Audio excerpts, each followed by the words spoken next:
नमस्कार। प्रस्तुत है आज का चिंतन। छत्रपति शिवाजी अपने गुरु की मस्ती, उमंग और आनंद को देखकर सोचने लगे, इस सब का कारण क्या है। उत्तर मन में आया, अरे उनके पास कोई जिम्मेदारी दायित्व नहीं है, इसी कारण मस्त रहते होंगे।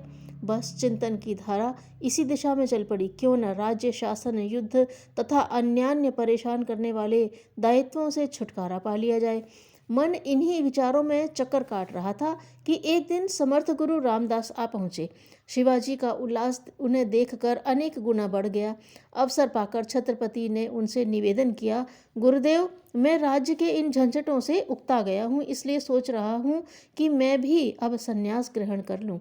संन्यास ले लो, गुरुदेव ने बहुत ही सहज भाव से कहा। इससे अच्छी और क्या बात हो सकती है। शिवाजी पुलकित हो उठे। वे तो सोच रहे थे कि पता नहीं इसके लिए गुरुदेव अनुमति देंगे या नहीं। शायद उन्हें बहुत मनाना पड़ेगा, लेकिन बात आसानी से बन गई। उन्होंने कहा, तो फिर आप अपनी दृष्टि में कोई ऐसा व्यक्ति बताइए जिसे राजकाज सौंप कर मैं आत्मकल्याण की साधना करूं और आपके सानिध्य में रह सकूं। गुरुदेव ने कहा, मुझे राज्य दे दे और चला जा निश्चिंत होकर वन में। मैं चलाऊंगा राज का कामकाज। और शिवाजी ने हाथ में जल लेकर राजदान का संकल्प कर लिया। उसी वेश में वे जाने को उद्यत हुए। वहां से निकलने और भविष्य के प्रबंध के लिए उन्होंने कुछ मुद्राएं साथ लेना चाहिए, परंतु समर्थ गुरु ने यह कहकर मुद्राएं ले जाने से मना कर दिया कि अब तो तुम राज्य का दान कर चुके हो, राजकोष पर तुम्हारा कोई अधिकार नहीं रहा। शिवाजी उसी स्थिति में बाहर चल दिए।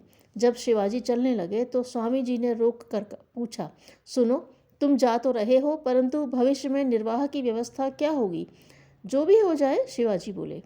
फिर भी कुछ तो सोचा होगा।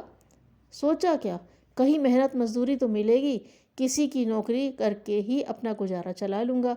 विरक्त स्वर में शिवाजी बोले, अच्छा तो नौकरी ही करनी है। मैं समझता हूँ कि तुम्हारे लिए मैं बढ़िया नौकरी की व्यवस्था कर सकता हूँ। बड़ी कृपा होगी, शिवाजी का उत्तर था। तुम यह राज्य तो मुझे दे चुके हो, अब मैं जिसे चाहूँ उसे इसकी देख रेख और व्यवस्था के लिए नियुक्त कर सकता हूँ। अब मुझे किसी योग्य व्यक्ति की तलाश भी करनी पड़ेगी। सोचता हूँ कि तुम ही इसके लिए सबसे ज़्यादा योग्य हो सकते हो। इस भाव से राज्य का संचालन दायित्व संभालना कि तुम केवल सेवक मात्र हो। यह राज्य मेरा है। शिवाजी स्तंभित रह गए।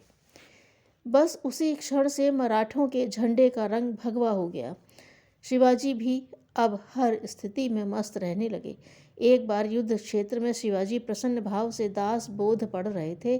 उन्हें इस प्रकार प्रसन्न देखकर मोरोपंत ने पूछा, आप इस विकट स्थिति में इस प्रकार मस्त कैसे हैं। शिवाजी का जवाब था, सारी प्रसन्नता आसक्ति की आड़ में छिपी है। यदि आसक्ति को उखाड़ फेंका जाए तो समूची सृष्टि को भगवान का उद्यान तथा अपने को एक सेवक समझ लिया जाए तो फिर कोई परेशानी नहीं है। उन्होंने ऐसा किया भी। हम सबके लिए भी यही रास्ता खुला है। धन्यवाद।